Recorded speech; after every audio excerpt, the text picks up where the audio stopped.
Sa atong unang pagbasa mga igsuon, pakita dinhi nga ang balaod sa Ginoo nga gisulat ni Moises hilabihan ka balaan para sa mga Hudiyo. Inigbukhad pa lang sa basahon, kay ilang basahon sa una di maningon ani, linukot man to, ang dagko mo tong basahon, inigbukhad pa lang sa linukot, mamarog dayang mga tao. Muna ang atong gospel, mamarog sad ta inigbasas gospel. Nya human gipasabot nila ang balaod. Mga pari, daghang ito ni konselebrate ni Esdras, mga daghang kayong pari gipanghinganlan. Nya ilang gipasabot. Pagkasabot na, nakadungog ang mga tao, matod pa sa unang pagbasa, nang hilak sila pagkasabot nila sa balaod. Kamo, nakasuway mo nga mihilak mo, kay nakabati mo sa Ebanghelyo. Tingali mo, hilak mo, kay wa na mo'y atop, wa na mo'y balay, nabungkag sa bagyo, orang imo tingaling anak, himatyon, imong mama, masakiton, or imo bakang bana, mo na atong hilakan. Pero minus kay ta nga mohilak tungod kay nakaamgo ta nga daghan kay tagkalapasan sa balaod sa Ginoo. Kana bang inikabati nimo sa Ebanghelyo or sa pagbasa, makaamgo din kadaghana din akong sayop, no? Nya mo tuo din nimong luha sa kadaghan sa imong sayop, nakasuway na mo ana. Oy, kasagaran nato magsige lagi ngon, di na mahimoy sa una, pero karon nanglitan makabati mo sa pulong sa Ginoo nga moingon nga ibaligya ang tanan o gihatag ang halin ngadto sa mga kabos. Alaot kamong nahigugmas kwarta kay mao ginay babag sa pagsud sa langit. Muhilak mo aning pulunga, makabati mo. Or moingon mo, adi sad mahimo. Oy, ato ko nang ipaning kamutan nga sa kwarta ko na. No. Adi mo, muhilak. Gikano, lingi ako na imong tupad, pangutan ing na ganahan kang musunod sa pulong sa Ginoo. Oy, kasagaran nato, musupak yun, musupak. Dini sa atong tubag sa Salmo, gipahinumduman ta nga nag-ingon. Unsa to'y tubag na to? Ang imong mga pulong o Ginoo, espiritu o kinabuhi. Mao di ay ang mga tao sa una mohilak tungod kay nasayod sila nga kung musupak tas pulong sa Ginoo, wa natay espiritu. Pasabot, wa natay gahom, kay ang espiritu man mo'y tagiyas tanang gahom. Nya wa na sa tay kinabuhi, mamatay ta. Muna karon wa natay gahom nga isakbang aning COVID. Magsigi na lang siya usab-usab, ma-Omicron na sad, ba-Delta na sad, sige lang yapon tang tap-tap, wa na tay gahom. Nya hapit na sa tawa na kinabuhi, mga tiwasuno na kay tagnaong. Nga naman, kay sige gitag supak sa pulong sa Ginoo. Kinsa dinhi ang di gyud mo supak sa pulong sa Ginoo, kanang wa gyud pulong sa Ginoo nga iyang gisupak, taas ka bang? Wa gidi mo paubos na lang sagkom. Kay mura mag-uwaw sa paminahon, kita'y taas-taas kamot. Abot ko kahangad sa choir na baka tinis na iniisa diha. Wa gyapon. Oy. Kaning akong loyo ni isa ni sila dinhi. Wa gyapon. Mao na. Unya kay espiritu man og kinabuhi, wa natay gahom. Nganong si Kristo ba, purti man kagamhanan, ang mga buta makakita, ang mga bakol makalakaw, ang mga bungol makadungog, ang amang makasulti, hasta ganing patay iya mang buhion, ang mga yawa iya mang papahawaon. Nganong gamhanan kay siya? Nganong si San Vicente Ferrer perti ka milagroso, hasta ganis Bishop Chupilo Kamomot nga wap agani madeklarar nga santo, daghan na kay gahom gipakita. Ang mahal nga Birhen Maria, porting daghana sa gahom ipakita, mga milagro, uban pa. Nganong ingon ana na sila? Tanawa ra gud si Hesus diri sa atong Ebanghelyo, pag human ginyag basa sa basahon sa pulong sa Ginoo, niingon dayon siya, sa tiyang gisulti diri. Ingon siya, kining bahina sa kasulatan natuman karong adlawa ingon sa inyong nadungog nga gibasa. Kinsay nagbasa? Wa mo maminaw si Ebanghelyo. Kinsay nagbasa? Si Jesus. Kinsay niingon nga natuman kini karong adlawa sigon sa inyong nadungog nga gibasa. Pasabot kanang mubasa diri sa pulong sa Ginoo, mutuman sa nas pulong. Nya kumusta man tong nagbasa diri? Apil na rin di adiri. Apil na sa ning di adiri. Apil na sa nang naminaw diha nga nag-ingon daygon ikaw o Kristo. Mutuman mo sa pulong sa Ginoo. Ha? Kinsay mutuman ta sa gawot. Unsam din yung gisimba din nila. Unsam? Sige. Ato na lang ning tagaag. Kuan, example. Sa ikaduhang pagbasa, niya example din sa pulong sa Ginoo. Ang balaod des Ginoo nag-ingon, nga kitang tanan, membro sa usa ka lawas ni Kristo, nga dunay daghang mga bahin. Unya, ang matag membro kuno, ang matag bahin, wa magka kaning bahin-bahin wa magkabuwag-buwag kung dili nagka dugtong-dugtong nagkahiusa. Unya kun unsa kunoy bation sa usa ka bahin, bation sad sa tanan. Kun masakitan ang usa ka bahin, masakitan ang tanan. Nya kun malipay ang usa ka bahin, malipay kuno tanan. Sige kuno lingian na imong tupad. Ingna pangutana ba na nibati ka nga kabahin ko sa imong lawas? Ingna ka no? Ingna nibati ka nga kabahin ko sa imong lawas? Kay usahay ra ba no? Murag wa ragid nato. Kita tas atong silingan, wa nay atop. Murag lagwa nato. Maniho dia, nihos ko ako diri. Kana bang itawag na akong manhid ba? Nya atong gisugdan kung mao ni atong batasan, atong gibahin-bahin. Kamong mga asawa, mubati ba mo sa gibati sa inyong bana? Kanang inikablit niya imong iwakli, ni bati mo ana. Kana bang mo paraig-paraig ang imong bana nga 80 na hapit niya, moingon dayon ka, ay kahilas ba ni mo? Sa makadiya mo ra makadi tiguang. Nibati kasi ang gibati nga nagparaig-paraig na nimo. Ang mga madre nibati basta kas gibati pare no. Kamo sang mga bana, nibati sad mo sa gibati sa inyong asawa. Nga kung magsigi mog tan-aw ng inyong silingan nga mubo kay short, unsa kay gibati sa inyong asawa? Labi na gyud mag-text na mo nila. Labi na gyud makikita mo nila. Unsa kay gibati sa asawa? Kana. Lipay? Tanawa ha? Ang atong lawas ba, tanawa? Kanang tumoy sa imong kumingking sa tiil, sa imong paminaw, mupakialam kang imong ang imong hunahuna dili, ang imong ulo ba? Mupakialam ana dili. Igulis inyo, sulay og tuslok og dagom ang tumoy sa imong kumingking. Unsay bation sa imong ulo? Sakitan. Kalayo ra niya? Sakitan. Unya, ug imong yung pugson og anas dagom, ang imong mata muluha. Sa ato pang imong mata gisakitan sad. Ang imong baba gisakitan sad ang baba, di ba? Kamoron na maligya magitag slat.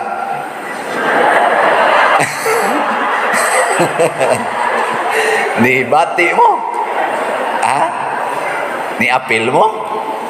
Ako lipay kay kustanan kay maligya tag slot katong DMC, Divine Mercy and Charity, para ipalit nato sa mga atop. Nag-request nato dinhi mga 690 ka mga pamilya. Nawa na sila'y atop. Ning abot og dool-dool 5,000 ka pligo nga sin, lain-lain ang sizes, na size 8, na 10, 12. Wa na lang sa kunipalit atong 14, na man sa ni request og 14 napo kabuk nako taasa sa na ilang balay, pasabot dako na ilang balay. Murag uwaw sa datong tagaan. Ilas-ilas sa mong pangalan. Na asay uban mo request sa dog 12 ang gitason unya 32 ka pligo. Naku napulay ibutang ana. So na kay 32 ato pa inigladlad ato dako-dako ginang balaya. 12 gud ana. Isagdain na sila dangatan la dia. Ang maximum lang na po.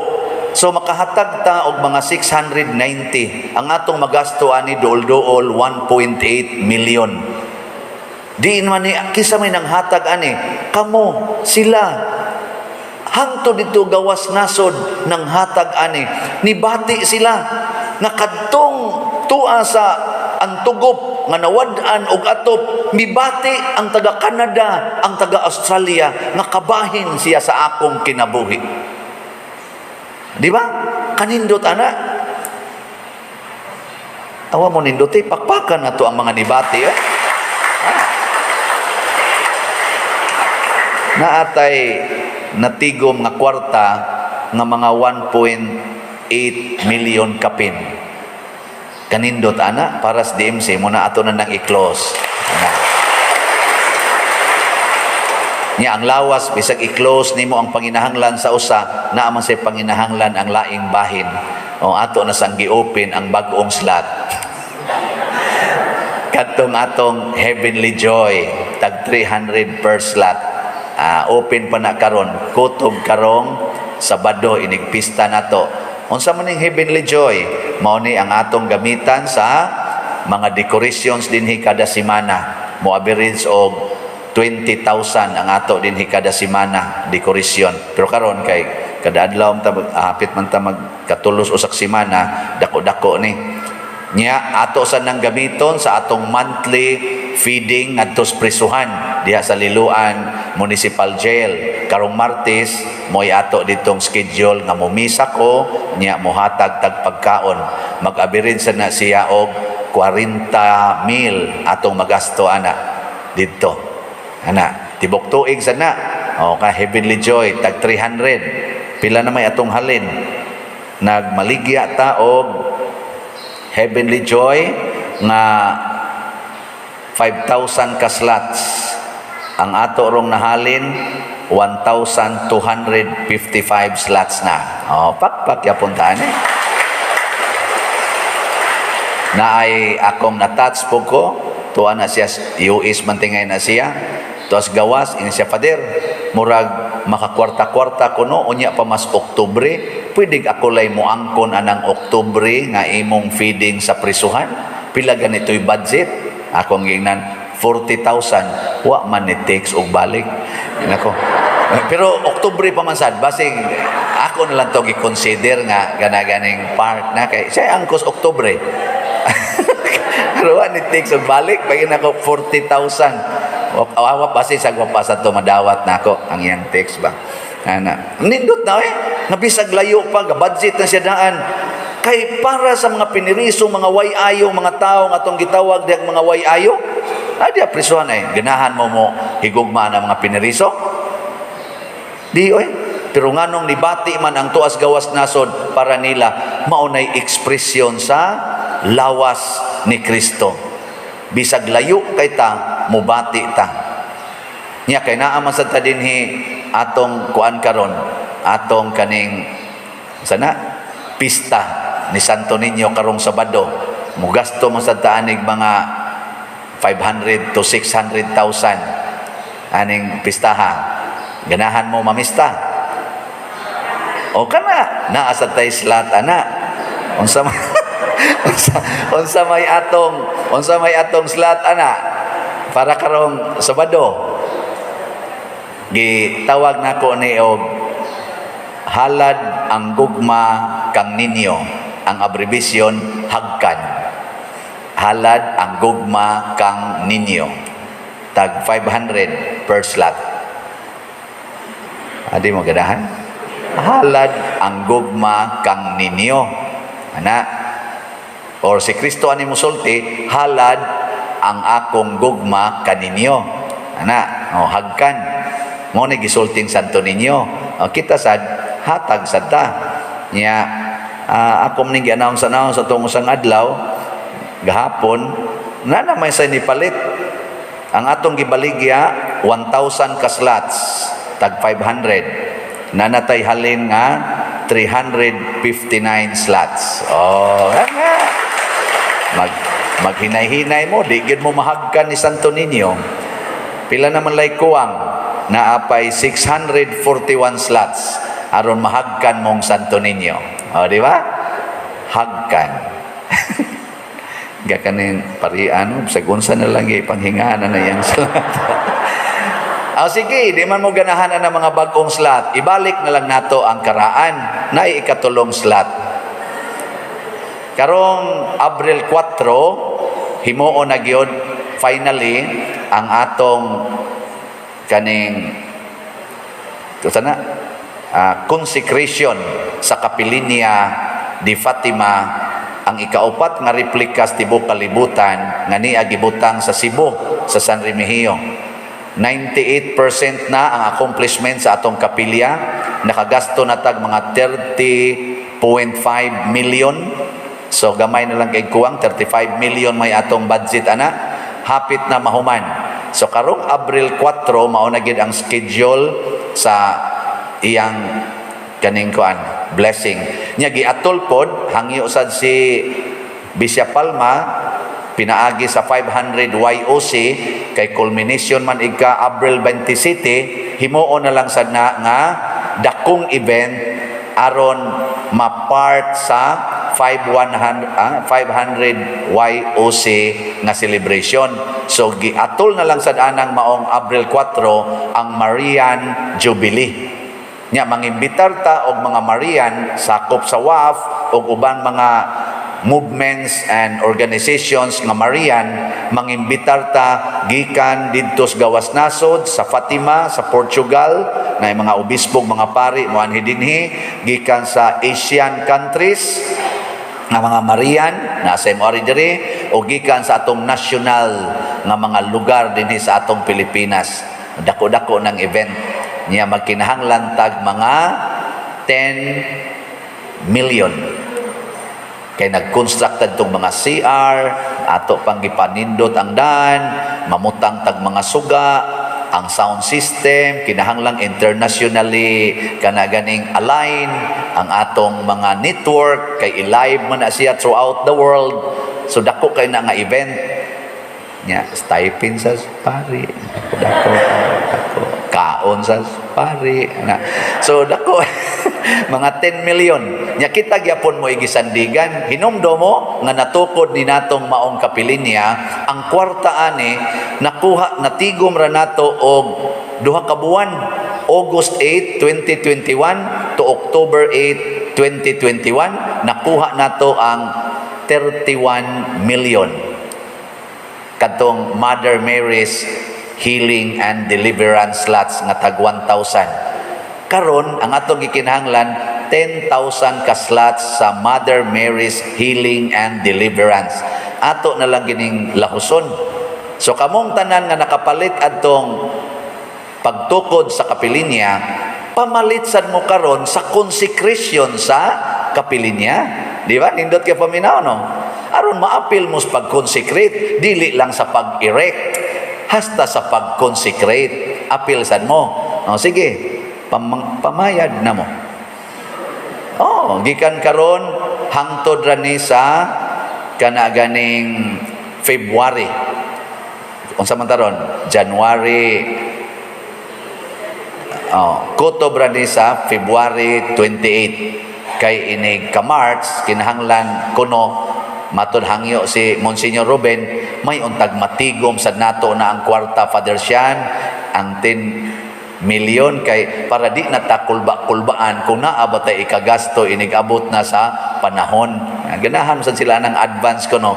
Panghatag lang mo kamong nakapalit atong Kapilinya ato na ning lahuson nya kay i-live man mga pilta ni ining Marian Jubilee na overnight activity ni ini nindot kay ni nga event very memorable nya hibaw jud ko nga mopabaha sad ang mahal nga Birhen Maria ni ini og grasya kay nindot ko kay ni nga ni ay dako nga kaning sentro sa debosyon sa mahal nga birhen, labi na gid sa birhen sa Fatima nga mao ang atong kapilinya di Fatima sa San Remigio. Ako ning gisgutan kay ang Fatima tuas Portugal sikat kaayo ning reach out sila sa other countries nga active sa gayo. Pila man kabuok nato nga dili makaadto sa Fatima. Daghan kay tanan. Ako utros ako duwa ko di ko kaadto kay wa in taon ko'y kwarta. Gawas og nay mo libre. Samot na ng taga dito San Remigio, taga Takop, taga Lambusan ug uban pa nga sige lang taong daro dito. Unsa ang pag-adto sa Fatima? Pero karon tungod ana ang naong dito Fatima gyud ang chapel, mao gyud ang chapel dito hastang color, hastang mga gipamuta nga mga porma ug magdapag yung mga relics straight from Fatima dadon diri kay haron gyud ang original relics dito dadon din sa ato. Pagkanindot anang nga event ato nang tabangan ha. Duko-duko na malamo diha. Katapusan iniguli sa inyo na amoy assignment. Unsa man? Sultihi lang ang kauban ninyo sa balay. Ang inyong kauban sa balay ba? Sultihi sila nga ingna sila unsay imong bation ako sang bation sugod karon. Ay gano, practice ko na imong tupad. Ingna, unsay imong bation ako sad nang bation. Sige na, practice. Kay haron inigsulti nimo anis imong anak nga babae nga 13 anyos, moingon dayon siya, "Ma, gusto nako manguyab." Unsa may isulti? Sure. Ya, moingon dayon tong imong anak nga laki, "Ma, gipulan na jud ko aning module, pwede mo undang?" Unsa may isulti? Of course. Ingon sa tong imong bana, "Day, naibog jud ko silingan. Pwede akong panguyaban?" Ang sa imong sulti. Ingna dayon siya, "Bisan sakit nako, kung saan ka masaya, suportahan ta ka." Nindota no? Nya moingon sa dang imong asawa, "Dong, mura mag ganahan ko mo puyo dito sa kumbinto kuyog ni Father." Pwede ra nimo? Unsa man sa isulti nimo nga bana? Oh, kun mao na magli-minister lang sa ko. Ato de kato kuyog mo.